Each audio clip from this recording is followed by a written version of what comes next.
Macron est arrivé, il a mis la TVA de 19,6, il l'a mis à 20%. À 20%.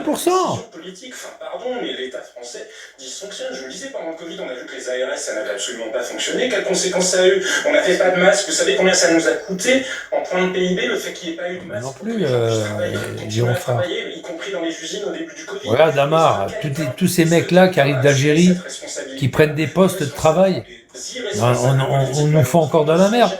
On fait travailler la terre entière. On les fait venir. Mais ça ne nous rend pas service, ça.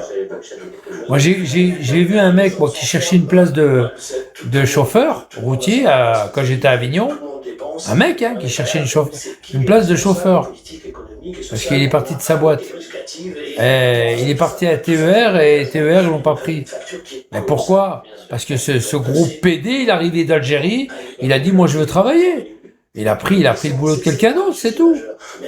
Il vient manger dans ma gamelle. Il me prend ma gamelle le soir quand je suis en train de manger, c'est la même chose. C'est le même truc. Il rentre chez moi, il me prend mon assiette. Et il bouffe dans mon assiette, c'est pareil. Mais bien sûr. Que tu te prends ton boulot, il te prend ta gamelle, c'est tout. Faut le dire ouvertement. La plupart des gens que je connais sont en Suisse. La France, la France est foutue. T'as oublié un mec. T'as oublié, Girophare, t'as oublié. T'as oublié quelque chose. T'as oublié quelque chose, Girophare. Regarde bien ce que t'as oublié. T'as oublié quelque chose. T'as fait 3 lignes, mais t'as oublié quelque chose. T'as oublié quelque chose. Cherche bien, Girophare, cherche bien. T'as oublié quelque chose. Important. Oh putain, Girophare. Important. Et Parsil, il va partir. Et Parsil, il va partir en Équateur. Tu m'as oublié, hein, salaud. T'es pas gentil. Il va laisser la place à Amar, en train d'emmerder les Français. Non, personne ne doit payer. Je veux qu'on j'habite. On a fait la question de la responsabilité. Maintenant, je veux sur la question de l'alarmisme. Et il y a quand même quelque chose en Macronie, c'est l'alarmisme en permanence. Pendant le Covid, vous avez les Français d'ailleurs qui sont très résilients, je peux vous dire, vous êtes alarmistes, ça passe. Jusqu'à ma mort, l'Ardèche, c'est bien. La présidentielle, alarmisme total, la guerre, ça passe. Pendant les législatives anticipées, alarmisme total, c'était la peste brune. C'est l'arc républicain, ça passe. Et là, la question que je me pose, c'est que, est-ce que les comptables de cette crise économique vont faire passer cette nouvelle pilule aux Français en disant, si on tombe, c'est une catastrophe absolue. Est-ce que les Français vont trouver convaincant le discours de François Bayrou que je vous propose à l'instant? Écoutons François Bayrou, s'il vous plaît. Oh là là, il sait même pas ce qu'il raconte. Parce que si on entre, comme ça risque beaucoup d'être le cas, dans une période de désordre, de chaos, que certains cherchent... Qui Bon, vous savez bien. Non. Ou certains... La situation est assez grave pour que vous les nommiez, monsieur le Premier. Eh bien, il y a des forces politiques en France qui veulent... Le RN. Et qui pensent que c'est sur le chaos qu'on construit la révolution. Et qui ne s'en cachent pas. Ah, ça c'est les LFI. Mélenchon a dit 10 fois que le chemin c'était de tout conflictualiser, a-t-il dit. Alors là, il a raison sur la fin, c'est-à-dire que c'est le chaos à 2 tiroirs. Vous avez effectivement des partis, notamment la gauche, siffler les chevrotines. alimentent, qui le veulent. La figure du chaos, c'est lui. Bon, écoutez, vous vous démerdez, c'est pas mon problème. Mais si, c'est lui qui Moi, je m'en vais. en disant on va mourir, on est en faillite, le FMI va venir taper à la porte, si vous votez pas pour moi, tout va s'effondrer, c'est lui la figure du chaos aujourd'hui. Honnêtement, on s'en fiche de ce que raconte Mélenchon aujourd'hui, de ce que raconte Le Pen, de ce que racontent les autres. Je veux dire, il y a un gouvernement, le gouvernement de la France, on a un ministre des Finances qui vient le matin dire oh là là, le FMI va venir nous mettre sous tutelle, et qui l'après-midi, tellement c'est absurde, et tellement c'est dangereux, est obligé de rétro-pédaler. Voilà où on en est. Non mais qu'on mette sous pression les Français, c'est vrai, quand on confine les Français, on les protège du virus, mais on teste aussi leur capacité à rester chez eux, à obéir aux ordres de l'État, vous avez raison. Mais je voudrais quand même mesurer un peu les propos. Vous allez travailler 2 jours gratos, les gars. Au lieu que vous restez chez vous, vous allez travailler 2 jours gratos. On va récupérer du pognon. Au lieu de se feignasser sur votre canapé, vous allez aller au turbin et puis vous ne serez pas payé quand même. Vous allez travailler pour rien. etc. Je voudrais quand même donner deux chiffres. Ça a marché pour lundi de Pentecôte, ça va marcher pour les autres. Le déficit de la Sécu, c'est nos feuilles de soins, hein. La Sécu, c'est le remboursement de nos feuilles de soins. Le déficit, c'est 22 milliards d'euros cette année prévu. La dette de la Sécu, c'est 180 milliards d'euros. Moscovici a fait un rapport où il dit la sécurité sociale des Français devant une crise de liquidité. Ça veut dire quoi, une crise de liquidité? Mais ça veut dire quoi? Ça veut dire que... Mais si, il peut y en avoir une. Très bien. Et comme les hommes d'État n'ont plus aucune crédibilité. Si le tout, c'est Le Guéno, il dit que ça risque pas parce que l'État est derrière. Mais il est con, ce Guéno. C'est l'argent du peuple. Il est con, ce Guéno. Le cas où je parle d'un point de vue économique et financier. Il est con, Guéno. Parce que de toute façon, aujourd'hui, le budget qui était présenté, il n'était pas crédible. C'est-à-dire que les 40 milliards, on ne les aurait jamais eu. Et regardez ce qui se passe depuis quelques jours. Effectivement, les taux d'intérêt augmentent. Alors, c'est pas encore dramatique. Simplement que ça coûte de plus en plus cher. Et il va se passer quelque chose de très simple. Bien sûr, c'est la faute de Macron et tutti quanti. Le problème, c'est qu'effectivement... Tutti quanti. En fait, le 12 septembre, on va dans l'agence de notation, donc Fitch, qui donne noter la note de la France. Ça, c'est très important parce que ça fait un an que cette agence dit, voilà, notre modèle de notation, il nous donne une dégradation de la note de la France. Mais on fait confiance au gouvernement en place, justement, pour quand même, malgré tout, réduire la dette. Donc là, si le 8 septembre, il n'y a pas de gouvernement, et a fortiori, parce que de toute façon, le budget n'était Il pas... va partir. C'est-à-dire que, à ce moment-là, la note de la France va dégrader. Alors pourquoi c'est important? Parce qu'on va changer de catégorie. C'est-à-dire qu'on était double A, on va passer simple A. Donc beaucoup, effectivement, de banques, d'investisseurs ne vont plus acheter la dette publique française. Donc les taux d'intérêt vont augmenter, et c'est là où les Français sont concernés. Quand les taux d'intérêt augmentent, c'est pas que l'État qui paye, c'est tous les Français, les entreprises, les ménages. Mais l'État, c'est pas l'État qui paye. L'État, c'est les Français. Oh là là. J'aime bien quand il dit c'est l'État qui paye. Mais l'État, il paye rien, c'est les Français qui payent. Mais il est con, lui. L'État, c'est qui? C'est les Français. J'aime bien le mot l'État. Ouais, l'État. Quand Vigliano dit ouais, l'État m'a volé, l'État m'a fait du mal. Mais non, c'est pas l'État. C'est pas l'État qui a fait du mal à Vigliano. L'État, ça n'a rien à voir. L'État, c'est les flics ou les juges. Mais il les insulte. Il a insulté ses collaborateurs de boulot. Il a insulté tout le monde, Vigliano. Non, ferme ta gueule, toi, dégage de là. Va te faire enculer par ta grand-mère. Fils de pute, ouais, casse-toi. Va niquer Amar, tiens. Nique-le de ma part, d'accord? Sûrement pas, au revoir.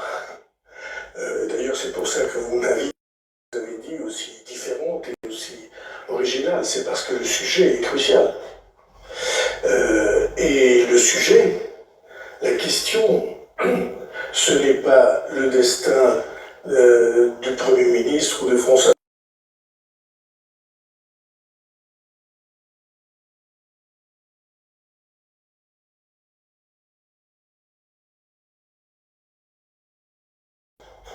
Parce que vous voyez bien ce qui est en train de se passer. T'es là pour le pot? Il est où pour le pot? T'es là pour le pot? Le gouvernement tombe comme il le Il est où pour le pot? il l'annonce comme... eh bien, ça veut dire qu'on changera de politique. T'es là pour le pot ou pas? On Non? abandonnera, ou on abandonnerait la politique, pour moi, vitale pour le pays. La politique sur laquelle le pays se place en danger extrême. Qu'on abandonnerait cette politique pour en prendre une autre plus laxiste, plus abandonnée, plus à la dérive. Ouais, Plus laxiste, c'est-à-dire que, pardonnez-moi, notre politique économique aujourd'hui, elle ne l'est pas. Parlons de notre politique migratoire. Parlons de notre politique pénale. Oh là là. Parlons de même notre politique agricole. Politique migratoire. Oh là là. L'aspect de la Oh, la responsabilité catastrophe. est peut-être l'aspect le plus important de cet entretien. En ce moment qu'on discute, t'en as plein qui rentrent par toutes les frontières. En sachant très bien, Ils passent par toute la frontière en ce moment. les partis Ouais, j'ai d'opposition vu, ne ouais. peuvent pas voter la confiance. Voilà, et moi, si j'étais parlementaire, je ne voterais pas la confiance. Je ne voterais pas la confiance en quelqu'un qui a présenté le plan qu'il a présenté et qui a passé sa semaine à essayer de régler la guerre des générations. Je ne la voterai pas. Ils ne pourront pas la voter. C'est leur électorat. C'est leur électorat qui les empêche de la voter. Je voudrais fermer une parenthèse, et on se posera la question en fin d'émission, est-ce que c'était une opération survie, est-ce que c'est une opération séduction, est-ce que c'était un grand entretien à l'avenir, parce qu'il pense plus loin que ce 8 septembre, et il pense à 2027 et être candidat. Il y a eu une phrase que personne n'a notée, informateur bien informé, il a dit c'est le début pour moi de la rencontre avec les Français. Marc Toiti, il est 20h. Je dois vous laisser des grandes festivités, je vous remercie d'être avec nous. Vous êtes l'économiste que Attends, je vais l'appeler. Et respecté. D'ailleurs, j'ai l'appeler. vu sur vos réseaux sociaux Je l'appelle. que parce que vous dénoncez... Toi, tu dégages de là, va niquer ton arrière-grand-mère, espèce de Vous avez été, enculé de menacé. ta race. Toujours, ouais, je sais. Non, mais moi je vais pas dire ça comme ça à l'heure de Vendée, mais Ah, ça, vous c'est pouvez, justement, c'est le principe. c'est un peu compliqué. Bon. Non, mais c'est vrai que c'est assez grave. Et je m'attendais pas à ce qu'en France, effectivement, on arrive là. En fait, on met Si vous avez le moindre problème, c'est Thomas Baudet. Alors je vais on met des bateaux dans l'eau parce qu'on ne veut pas. Moi je suis pas un complotiste. Tout ce que je annonce maintenant sur ma chaîne YouTube, donc j'ai 240 000 abonnés, je le montre. C'est-à-dire c'est des graphiques officiels. Mais ça dérange. Marc Toiti, C'est ça qui est dangereux. Mais par contre, pour là, sauver la France, et en tous les cas pour relever la France, vous proposez 3 mesures très rapidement. Qu'est-ce qu'on peut faire maintenant, très vite? c'est très simple. Ce que j'appelle une thérapie de choc bienveillante. C'est-à-dire qu'avant tout, il faut redonner confiance aux Français. Comment on redonne confiance aux Français? En baissant les impôts. On est numéro 1 du monde des impôts. Et Numéro 1, qui est la CSG. on est la capitale des impôts mondiales. À la base, c'était 1%. Maintenant, on est à 9%, 17% sur On les baisse bas. les impôts On en baisse les impôts et tout le monde a un peu de grain à moudre. On baisse les impôts. On réduit les dépenses publiques. Mais vraiment, et notamment les dépenses de fonctionnement, comme je l'évoquais, il y a au moins 100 milliards d'euros d'économies à faire, mais on ne va pas être au bon au début, on peut faire sur une première année 50 milliards d'euros. Ça, c'est Les effectivement... autorités indépendantes, vous sucrez ou pas? Bien sûr, bien sûr. L'arcom, vous sucrez. C'est vous, hein. C'est vous le problème. Hein. Pas tout. Sur 700, ça coûte 150 milliards. Troisième. Ça veut dire qu'on doit Ok, effectivement... troisième. Et sur troisième point, je réduis effectivement le coût du travail, ce qui va me permettre d'augmenter donc les charges qui pèsent sur les salaires, qui va permettre d'augmenter les salaires nets, donc aussi de donner Bien sûr. du pouvoir d'achat et Il va redonner du salaire, bien sûr. pour soutenir l'investissement. Bah, t'arrives à la fin du mois, t'as plus un rond. Tu donnes-toi l'État. Encore un joyeux anniversaire et on revient maintenant sur une nouvelle séquence. On va accueillir dans un instant Jules Torres. Autre séquence. Et c'est vrai qu'il a eu des moments quand même. Et puis mettre tous les bougnoules dehors, il a oublié. Vous savez que par texto, j'ai reçu assez souvent ce terme en disant c'est un naufrage ce qu'il est en train de vivre. Séquence où ça devient très compliqué, c'est que les journalistes. Oh Manu, dégage de là, fils de pute. Pendant un mois, Dégage de vous là. n'avez pas répondu aux sollicitations et du PS et du Rassemblement Ça National. revient avec des autres L'argument, comptes. c'est ils étaient en vacances. Bon, bah écoutez. Amar est en crise. Demain, Amar, je te garantis qu'on va téléphoner en force. Demain, je vais m'occuper de toi, mais en personne. Je te jure, ton patron, il va avoir des centaines de coups de téléphone. Elle est bien arrivée dans les services le 29 juillet, c'est-à-dire que... Il a monté. La faute à la poste. Non, l'avez voulu. Ben, je l'ai lu, je vais vous en parler si vous le voulez. Vous avez répondu? Mais je n'ai pas répondu, je réponds, j'ai l'intention de la rencontrer, et je la rencontrerai cette semaine. Elle n'est plus en vacances, comme vous l'avez sous-entendu. Ben, heureusement qu'elle était en vacances. Mais vous comprenez, Vous monsieur. étiez en vacances aussi, Vous comprenez, monsieur. Vous étiez en vacances Vous ou pas? comprenez, monsieur le ministre, cette puissanceté. Répondez-moi. Expliquez-nous ce paradoxe. Comment vous voulez rassembler le pays, les Français, sur un sujet aussi grave, et en même temps vous dénigrez des oppositions que vous estimez...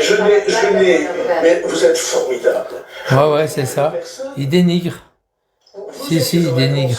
Vous étiez en vacances.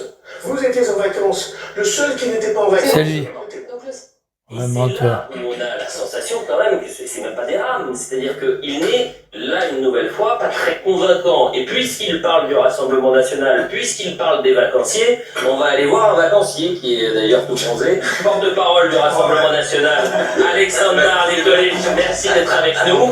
Alors, est-ce que vous l'avez trouvé? Vous êtes député européen, oui. Vous êtes membre de l'opposition, le Rassemblement National ne va pas voter la confiance le 8 septembre prochain. Essayons vraiment de prendre un peu de hauteur. Est-ce que vous avez été convaincu quand même par certains points? Alors lui, toi, je vais t'enculer ta mère, hein. Toi, je vais enculer ta grand-mère, ton arrière-grand-mère, Voilà. Et puis toi, je vais enculer ton putain de pays de merde, qui est un enculé de pays de Allah de mes couilles. Voilà. Allez, bye bye. Oh, putain. Casse-couille. Apparemment, il n'est pas vraiment au courant. Il n'est pas au courant des chiffres aussi, parce qu'il parle déjà d'un milliard de subventions de l'Union européenne qui confond les prêts et ce qu'on reçoit directement. Et puis, sur l'immigration, là aussi, c'est assez... Alors toi, tu vas enculer ton arrière-grand-mère. Hein? Ils n'ont pas de photos, ils n'ont rien, c'est des comptes fake. Le seul sujet, c'est les autres veulent provoquer le chaos, l'instabilité.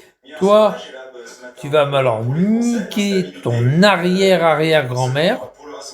Voilà. 5% des Français qui le pensent. Vous avez pour la Macronie, Macron qui cette instabilité. Alors Sarab. Ah putain, merde. Bah oui, mais moi j'ai pas le temps, putain, je peux pas les kicker. Putain, la Sarab là. Elle va revenir, je peux pas la quitter. Moi je peux mieux la kicker que toi, Gérophare. Oui, mais moi je peux mieux la kicker que toi. J'appuie sur le petit bouton et elle revient plus. Elle est dans mon listing des bloqués. Là, toi, tu les bloques. Quand je vais enlever mon live là et je vais revenir, eh ben, elle va revenir ta Sarab, ta Sarat là. Eh oui, je peux pas les bloquer complet moi. Je peux pas les bloquer. Lui, toi, avec sa tête de mort, je le bloque complet. Voilà, c'est bon. Tu vois ce que je veux dire? Lui qui a pas de pseudo là, allez hop, c'est mes couilles là. Voilà, hop, je le nique, ça y est, on ne parle plus de ce mec. Tiens, Mounir, allez hop, je le nique. Voilà, je le nique pour de vrai, quoi. Voilà, le pidi, là, le pidi de mes couilles avec son blanc et son nègre, là, je le nique. Voilà, avec son blanc et son nègre, je le nique. Voilà, c'est magnifique. Beaucoup de Français en disant ce n'est pas les gouvernements qui dépensent, ce sont les Français. Et puis votre objectif, c'était aussi d'apporter un peu de rondeur. Vous êtes l'homme de la conciliation, c'est comme ça qu'il s'est présenté sur le perron de Matignon. Et vous expliquez que le seul qui n'était pas en vacances, eh ben c'était le Premier ministre et que tous les autres se doraient la pilule. Jules Torres, ravi de vous retrouver pour le radio. On poursuit jusqu'à 21h. Première question que j'aimerais vous poser. Bon les gars, je vous dis à tout à l'heure. Je vous dis à tout à l'heure, hein? Allez, à tout à l'heure. Je vais enculer quelques-uns ce soir. Allez, putain d'argent.